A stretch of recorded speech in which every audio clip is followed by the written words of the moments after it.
I'll start with a short introduction of the you can say the background for this new thing, and then the last part of the webinar will concentrate on introducing the Excel sheet that you know is the tool itself.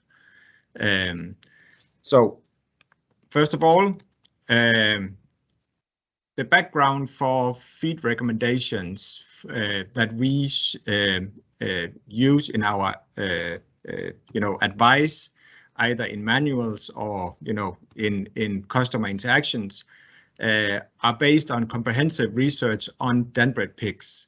And the most intensive research is done by SEGES. They have a part of SEGES that is completely focused on feeding and feed management and nutrition of pigs. And you can see the list here of researchers and consultants. I think there's 12, 13 people on that list in total. And so there is a significant research department behind some you know these numbers. These guys publish a paper from time to time. It's not with a regular interval. It's every time they conclude something new. They launch. They publish a new paper. It's every time it's called normer for næringsstoffer or recommendations for nutritional values or something like that. And it's basically a paper consisting of tables and charts showing different recommendations for piglets and growers and finishers, gilts and sows. So it's very much, you can say, a tool that is used in the Danish pig industry throughout. Feed companies use it, and consultants, veterinarians, etc. Use this as a very much of a, you can say, the backbone in the feed recommendations in the Danish pig industry. Then, with the skillful management of Trine Lund through the last years, this has been, you can say, converted into the Danbred Feed recommendations or different feed manuals for sows and gilts, but also for piglets and finishers here lately. These recommendations are based on, you can say, very much this work from SEGES, but also with some you know, inputs from Adcon, Biomin, Vilumix, and Hamlet. What I have used in the feed tool is very much or completely based on the, you can say, that paper launched by SEGES, you know, 1 to 2 times per year, every time they adjust something. So there might be some minor differences. So that's always debatable. But that's just, you know, to make a disclaimer that there might be some minor differences. This chart is an example of what this paper of nutritional recommendations is made of.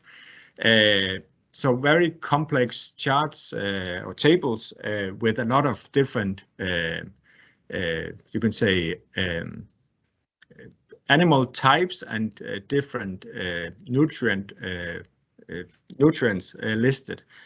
And one of the things to notice is that this paper has different recommendations for, you can say, different performances.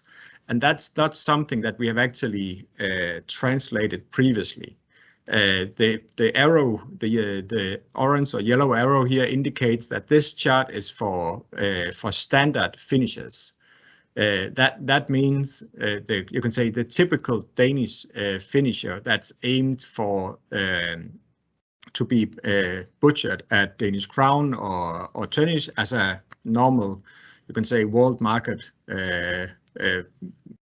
pork standard. So that means there's also recommendations for other types of finishers where you want leaner meat, even more lean meat than you actually want here. And those recommendations can actually be translated into, you can say, higher performance. Because if you add more protein, you will also gain more, have a higher daily gain. You will have an improved feed conversion, and you will have an even lower fat content in the carcass than the standard version. So that's one thing that we need to take into consideration. Then there's 3 different performance levels indicated in this chart. And I apologize, it's all in Danish, but I'll explain what the differences are. This first line up here indicates, you can say, the weight intervals if you have a setup where you expect a very, very good feed conversion, meaning that would be a feed conversion of 2.4, 2.5 kilo of feed per kilo of gain in a you can say standard diet. So that's then indicated by, you can say, different weight intervals. If you then have a lower expectation of feed conversion, then you can make the diet a little bit less concentrated. And if you have a poor expectation for feed conversion based on, you can say, you have a farm setup with a low health, or that might be a worn down setup where you don't really see that much, you never experience good results, so therefore you won't expect that with the Danbred finishers either. Then you can make the feed even less concentrated. But that's something that we haven't taken into our recommendations previously. But actually that's something that Seges has built into these recommendations as an option. And then some of the comments that you guys have shared with headquarters over the last couple of months, that we need feed recommendations for finishers that are above 115 kilos. Closing in on 130 kilos, 140, 160 kilos. We need to have some sort of recommendation for that, those large finishers too. So that's also something that's not, you can say, directly handled here in this, either both in this paper from Seges, but also in the feed manual that we have today online.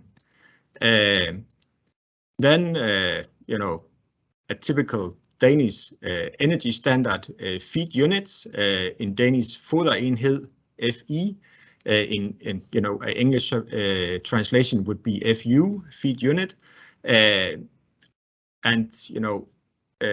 If we share these papers directly, everybody would need, at least 15 minutes of explanation. What is a feed unit?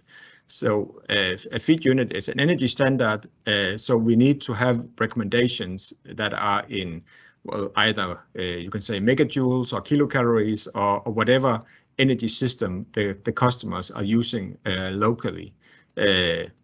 So that's also something that we need to take into account.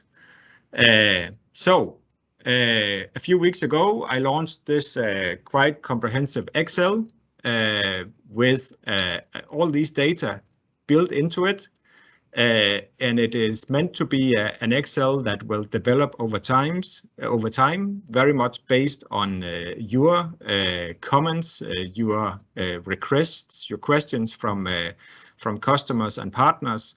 You need extra functionality, or something needs a further explanation or something like that. But I like to work in the way that we try to launch a version number 1, and then we see how well it will fly, and then we get a lot of feedback, hopefully from customers and the feed industry and so on, and then we will make an even better launch of version number 3, number 4, number 5.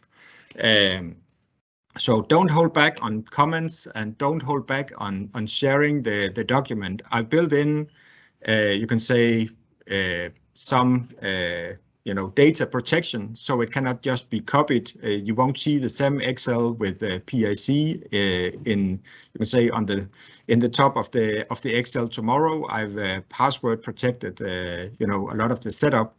So my basic idea is that we can share this, with everybody, and that way we can promote Danbred. You're going to say as a marketing stunt, but also show that Danbred is all about, you can say, transparency and openness, and we are willing to share the best information for the, you can say, the better of everybody.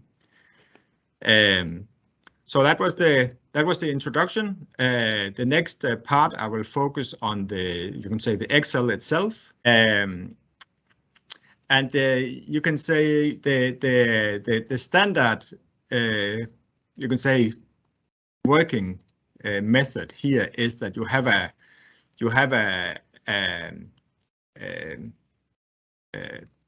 one page here for piglets and growers, finishers.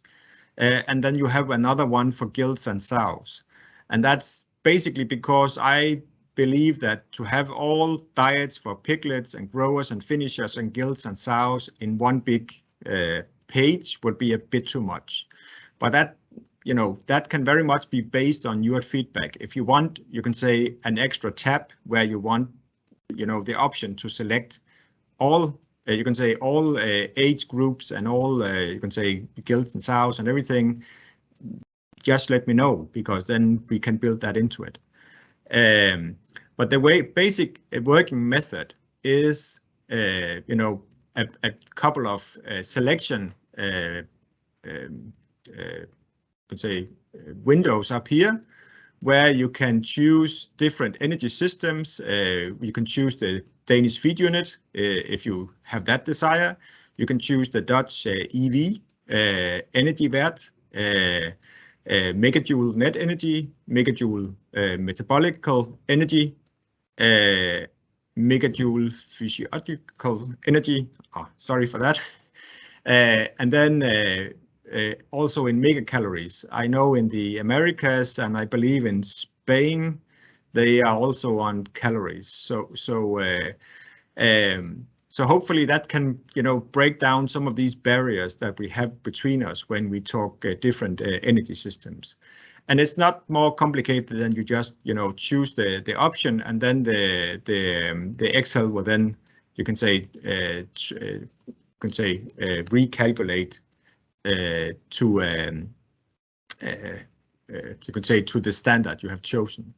Then there's some different energy concentrations. You can choose a high energy concentration. That would normally be diets based on corn.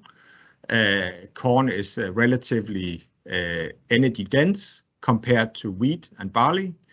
And if you are on a mainly barley-based diet, maybe even a bigger portion of oats, then you would be on a low energy concentration.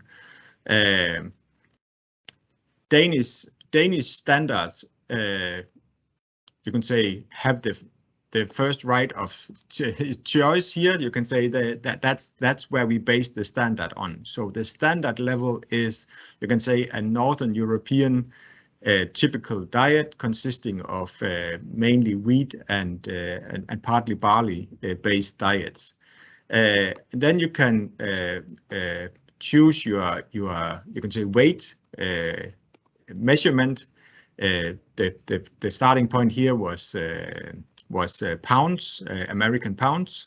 That's not that easy to for most of us to wrap our head around. So, but you can choose kilos. So then you will have the you can say, the units in grams per kilo of feed. But we can also change to percentage. A lot of the, you can say, European markets, for example, use percentage.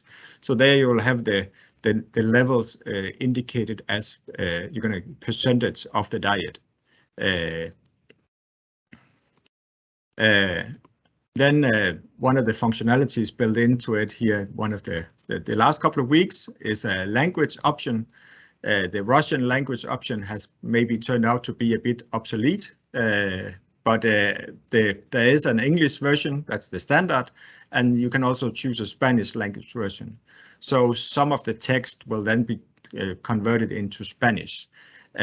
We can make other language versions if it makes sense, but I have the opinion, and it's not always that my opinion is the right one, but I still have it, that you know, we don't have the necessity to make this in every possible language in the world, because this is not something that we will discuss with, you can say, every little customer in the world. It will be something that's mainly on the table in discussions with feed industry and so on. And there we might do with you can say less language versions, but that's totally up to you. If you need one in Afrikaans, then we will make one in Afrikaans. But I can't do that without. Well, I can do it in Google Translate, but it might not be the best version. You know, we get out of that. So assist me in that. Chinese is of course also an option. For my sake, I'll just convert this to English again. My Spanish is not the best. I've had a bit of assistance from our Spanish-speaking colleagues in the interpretation. You can say the choice of language is also influencing the other tab here. But you know, for now, I haven't. You can say these two tabs, piglets and growers, and gills and sows, are, you can say, the energy standards and energy concentration and so on are working independently of each other. So that might need a bit of adjustment, but it will show, you know, quite obvious if you don't get that adjusted, you know, to the standard you need. Okay. Let's focus on the you can say the piglets here, and I'll just use a megajoule metabolical energy, because that's might a bit more you know standard if we look around the world, and then you have the possibility to choose 10 different diets. You have the first box here where you can choose 5 different diets, and then there's a box over here where you can choose the last 5 diets. You can choose 1 diet, or you can choose 5, or you can choose 10. That's completely up to you. It of course depends a lot on the design of the farm, how many diets we can you can use in every given setup. Some now we are looking at piglets here.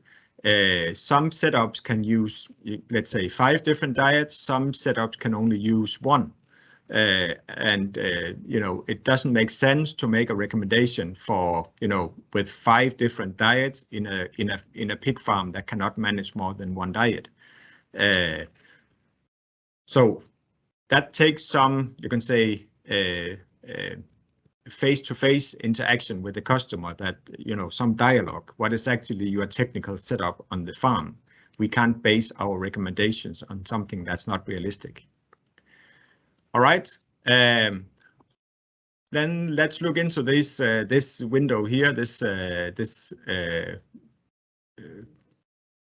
curtain that unfolds here, and you can see there's a lot of different options. I haven't really counted them, but there must be somewhere around 30 different options here. And you can see I've named them.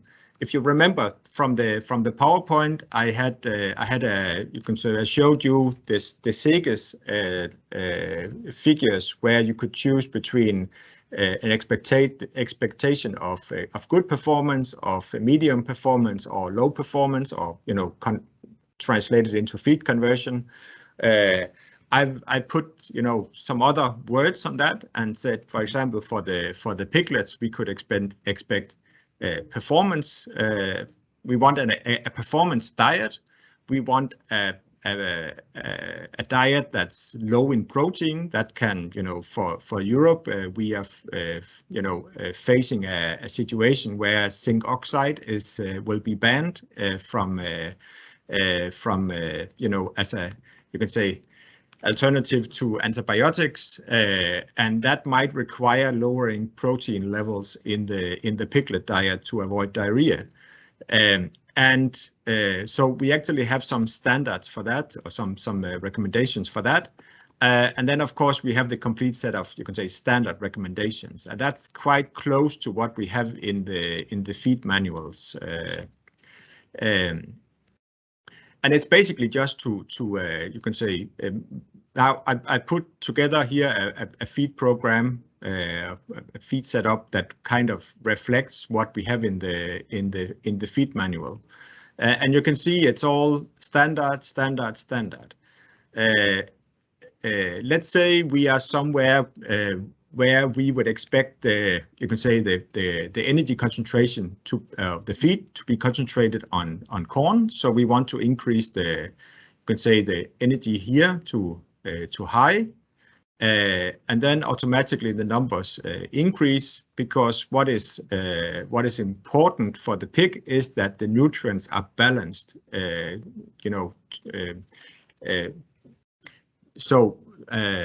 So if everything is balanced up against energy, and then the nutrients are then also balanced, between each other, and you can say the basic theory that lies behind you can say the amino acids is that we determine a level of lysine, and then all the other you can say amino acids are then based as a percentage of the lysine. But that's basically unnecessary knowledge. That will all be handled by the Excel itself, as long as you can say make the adjustments that you want to do based on the dialogue with the customer, or then the Excel can handle that. But let's say we are in a country where there's can say feed is based on energy dense components like corn, for example, a corn soy based diet, and we have plenty of access to antibiotics. There's not really that much. We don't need to use the antibiotics, but if there will be diarrhea problems, that can be handled. Let's put it in that way instead. That's maybe more politically correct. So we put a performance diet in here. And let's do that with the next interval here. Let's just observe how the numbers change. Here the lysine is 1.34%. Let's see how that changes if we change this to a performance diet. Then we need to go up here in the top. Performance. Oh, that didn't turn out well. Yeah. You can see it increases a bit from 1.34 to 1.40.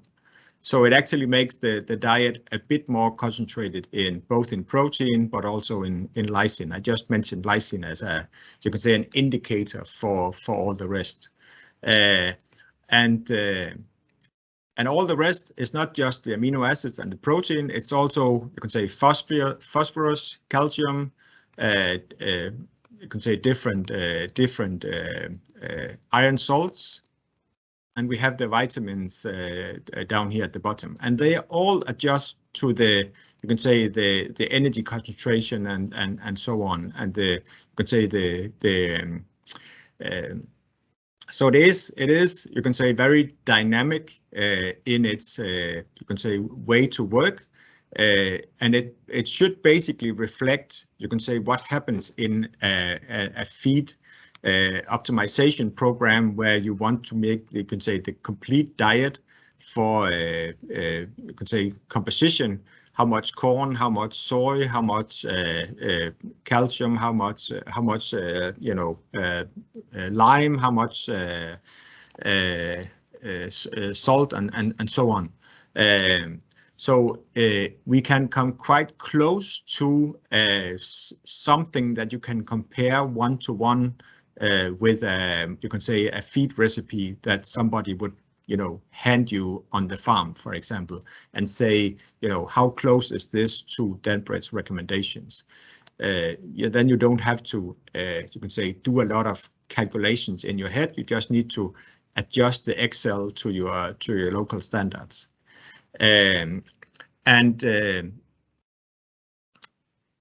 Basically, in most countries, there will be a typical way of putting together a feed program for you can say for a pig production. Let's you can say this is a typical free diet system that will be used in a let's say a sow farm here in Denmark. The nursery would be using 3 different diets, quite similar to the ones here. And then a grower, a finisher section would be using somewhere between 1 and 3 diets. Maybe they would use 2 diets, and then they would combine the 2 diets to you can say a 3rd diet in between. I would recommend that you guys make, you can say, a copy of these of such an Excel here, and then make, you can say, what is a typical feed program for your local area. So you don't have to adjust everything from scratch every time you use the Excel, but you have it ready at hand with the adjustments already in place. Then I mentioned that we didn't really have a standard or recommendation for big growers and big finishers. And in a dialogue with Segis, some of the researchers I showed initially some of the names, they've actually come up with, you can say, their way of calculating the nutrient needs of pigs in different weight intervals, and they've just extrapolated this, you can say, this calculation to pigs of you can say significantly bigger weights than we normally see in the Danish recommendations. And I put all those, they gave me some different numbers, and I put them all in here. I don't need to filter that for you. You can get all the data, access to all the data, and then you can do the filtering as you please. And the extra intervals are these 5 at the end here. You can say a standard diet where Segis will expect, you can say, the balance between performance and cost saving to be, the right balance, the optimum balance. A weight interval of from 100 to 130 kilos. And that corresponds to, you can say, an extra level that's from 130 to 160 kilos. And then they've also said that, if you need maximum performance, that would be daily, the highest possible daily gain and the lowest possible feed conversion. Right now, feed is quite expensive. So it might be that it makes sense to make the feed more concentrated, add more protein to save on the expensive corn and wheat and so on. I have no idea whether that's really the best, you can say, economic thing to do. But you could be in a situation where you value performance over the last couple of cents in earnings or in savings per you can say on the feed budget. Maybe you need to, you could say, put as many pigs through the system as possible. So therefore, you value performance a bit higher. But those numbers are all in here, and they have the same functionality as all the other diets. So that's simply for you to use. Then there is, of course, the question: how do you balance these nutrient levels with, you could say, at the advised feeding curve? And I've actually given that a bit of thought because on the gilts and sows, we of course focus a lot on feed curves. That's also very, you can say, closely described in the feed manuals. But for finishers, SIGES has actually done, some recent studies that show that ad libitum feeding today, with, you can say, up-to-date Danbred genetics, is actually, you can say, just as beneficial. You can say saving on, you can say, for feed conversion as restricted feeding would be.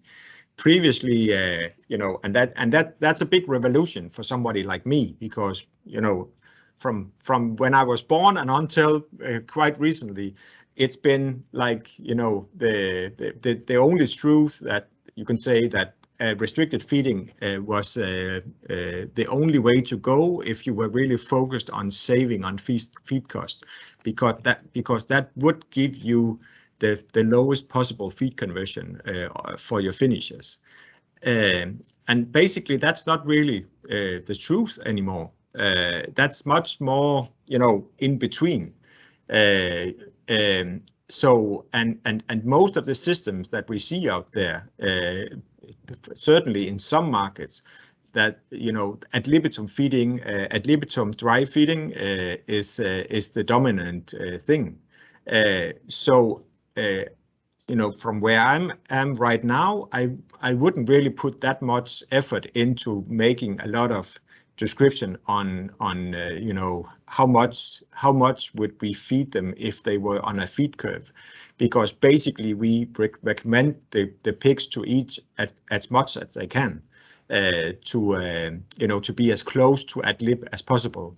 And of course you could be on what we would call ad lib liquid feeding, but then you can say whether it's liquid feeding or it's dry feeding, it's still ad lib feeding. Of course, the feeding mechanism is not the same, but that's a whole other ball game. That's not something that I will go into today. If you have, you can say, a huge need to have, you can say, feed curves built into this, then let me know, because it's not impossible. It's just a weighing between, pros and cons, and I haven't really seen the pros in doing this right now, since you can say being as close to ad lib feeding or on ad lib feeding is actually the most beneficial. And if you are on ad lib feeding, there is no feeding curve. So let me know if you have another opinion, and I'll certainly take that into into consideration. All right, don't hesitate to interrupt me. I'll just keep talking if nobody complains or have any questions. And I can't see any of you, so if there's any raised hands or anything, you must let me know. All right. Let's turn the focus here, the attention to the tab here with the gilts and sows, and the functionality is basically, completely the same.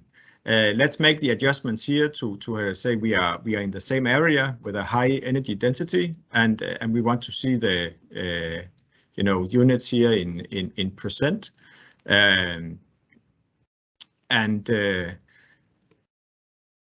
basically here I put together you can say the feed program that would you can say mirror what we have in the feed manual. And again, there's a lot of options for something else that it's not exactly the same, you can say, or extreme variance as we have on the growers and finishers, but there is a few extra intervals, and you can say especially for systems where you have a limited possibility to use a lot of different diets, then you could you can say combine diets that will then be identical. As an example, we can have a look here at the gestation recommendation. If you look at this diet for gestating sows, it will actually be identical to the one that we recommend for the you could say as a guilt-free diet. for the bigger gilts here. You can see the lysine is the same, and if I go down through the charts here, I would assume that all the rest would be completely identical too. And that means that, in a setup like this, we won't actually have, if I look at this window here, I see 5 different diets, but in reality, it's only 4 different diets.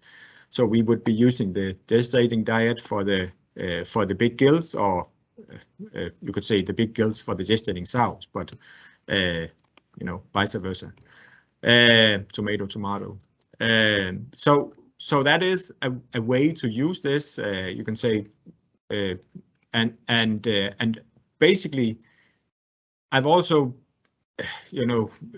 kind of turned the attention to some of these diets that we have are actually, you can say, it is a recommendation, but it's not an ideal. It's not an ideal recommendation. For example, this one here from 30 to 65 kilos, it is high in protein. And in the same way, we can say we have another diet that's let me see here. We have a gestating diet here. And this is actually quite a typical level for gestating sows. And in my opinion, it is, and in Sigurd's opinion, my opinion is maybe the minor one in this contest. But 0.5%, or you can say 5 grams per kilo, is actually quite a typical level for gestating sows if we look at a gestating sow diet around the world. But it is actually a quite high level, and if we use that for the bigger gilts too, then it would be too high in protein. So that's the real, you can say, the real value of this is to if we are able to say, okay, we're actually using a diet that is, you can say, more concentrated in some nutrients than we actually recommend. How to visualize that can of course be done as I do here. I compare 0.5 to 0.43. Whether you need, you can say, something that flashes red or something like that, let me know. We can build every functionality into this, but there's no need for flashing lights if you're not really, if you don't really need them. So let me know what your needs are and what you see as beneficial in your work, and be sure to let the ones that you share this with, let them know that, Danbred wants to hear their opinion too. So we need feedback from them if they see this as something that they find value in, or if it's something that it's too difficult to interpret. You can say all the scientific background for our recommendations, that's a bit, you can say, much to build into the Excel. But if there is a need to you can say get the scientific explanations why we recommend, you can say, a level around 0.4 or 4 grams per kilo on lysine, for example, for the bigger gilts, we can share the scientific data behind that. But I don't see that as something that makes sense to build into this to this Excel, simply because it will just be, you can say, referring to a lot of data that's already online. But again, if you have another opinion, let me know. Then we can take that into evaluation. And basically, you can say that that's pretty much the functionality as it has right now. Again, this one also comes in Spanish and can be translated into other, you can say, languages. The language selection is you need to do that over here on this tab here. So that will then also affect the other tabs. All right, but that was you can say the basic introduction to this Excel from my side, and now I'll just see if I can get this Teams up here and hear if there's any questions out there. Just curious to know if have we somehow compared these recommendations to, let's say, our competitor that are using, former Danbred animals like Danish Genetics and the PAC Mollevang? I haven't compared to PAC or Danish Genetics. I have compared to DNA in connection with a possible study in the of performance of Danbred pigs in the US, and percentage of the concentration wise they are a little off, but they have and they very much lean on some American institutes that you can say are launching similar nutritional recommendations as Seges does, but if you turn the concentration a little bit up, then they are very much in parallel what we have here. And of course, you can find some minor differences on, let's say, B12 vitamin or something like that, and you can find some minor differences, a percentage or two on some of the amino acids, methionine or something like that. And there might be some, you can say there might be some, you can say regional variances. For example, on now it gets a bit theoretical, but if you are on a very corn-based diet, let's say you are on 60%, 65% corn in the diet, you might need to add a bit more leucine to the diet, because lysine and leucine kind of have the same system for absorption, but that's something that's difficult to build into a standard Excel, that basically could show whether you are on a wheat-based diet or corn-based diet, so if you look at you can say diets in the Midwest in the US, where they are on, let's say, 65% corn in the diets for the finishers, they might say that your leucine level needs to be up a little bit, but basically that's not necessarily a discussion that we would go as a breeding company would go into.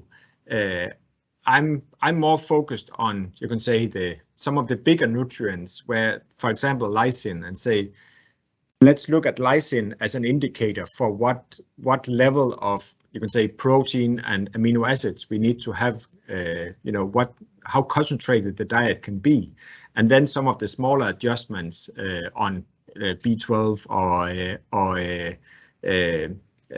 leucine or selenium actually has quite a big variance in components. If, for example, here in Denmark, if we look at farms that grow their own cereals for their own feed mill, if you are in one end of Denmark, you would expect a very low content of selenium, and if you are in another end of Denmark, you would expect a quite high level of selenium. So there might be some regional differences in your, you could say, in your expectation of content in the you can say ingredients that you use for your diets, and therefore you can also say we need to add more. Our recommendations are based on total content, both, you can say, added in the premix and also expected in the raw materials like barley and wheat and soy and so on. And some you can say some feed companies and some genetic companies, they only focus on added, for example, added selenium. But I don't know how much selenium is in the ingredients they use, so therefore we focus on the total selenium content. Okay. And basically that's that. Well, just as Trine is making all the manuals and so on available, online free of charge, to invite everybody in to have a look. gain interest in Danbred and see that that we know what what everything is about, and we we want to share that information with the world. I believe that we should have the same politics around this, concerning this tool. But that is, of course, for you to, as area manager, to decide. If you say, but all the Dutch feed mills, they should not have access to such a thing, then you, Stefan, can say, then I don't share it with them. That's completely your choice. I don't make the strategy for your individual market. I'm just saying I don't have any concerns in sharing that. That's completely up to you. Whether you want to share it with your local agents or feed mills or veterinarians or your mother, then go ahead. No problem from me and from my side anyway. Is there some different recommendations between low and high daily gain? I might need, you can say, a bit of, you can say the difference in recommendations are very much focused on, you can say, expected feed conversion. Do we have a setup where we expect the feed conversion to be low? For example, in a low health setup, we often see you can say a higher feed conversion, so they need more feed to grow. Then, because of that, the feed doesn't need to be that concentrated. But it is, of course, you can say the hen or the egg. If we make the feed less concentrated, we will also make it impossible for the pig to have a low feed conversion. So you know, say the philosophy in many feed companies that is to make the feed quite concentrated, because then the pigs have the potential to have a good feed conversion. If we make the feed less concentrated, they don't have the possibility to have a good feed conversion. But the philosophy behind the recommendations here is that, well, if the setup makes it impossible for the pigs to be, you can say, number one in feed conversion, then there's no reason to waste expensive proteins and amino acids in making the feed concentrated, and then just, you know, letting it pass through the pig and into the manure, and then, you know, you have a very expensive fertilizer. So there is some philosophy in this, and when you start talking philosophy, you often end up in a fight. So I don't expect everybody to be in love with this idea from the beginning. For some feed specialists, this can almost be religion, and you know, wars have been fought over less. So you know, I have great respect for people having another opinion on this. I don't know if that's answer enough, Luik. Otherwise, you know, don't hesitate to send me an email with some further questions. All right. Any other questions, comments?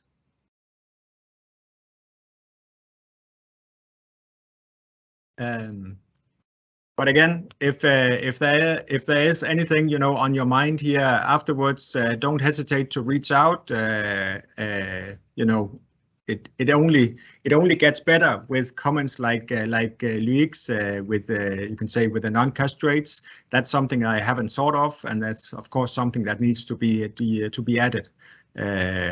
So it only you can say gains in quality if we get some feedback from you guys. All right, then let's finish the presentation here. Thank you for your participation, and that's all for today. Have a good day, have a good evening, and thank you for your participation.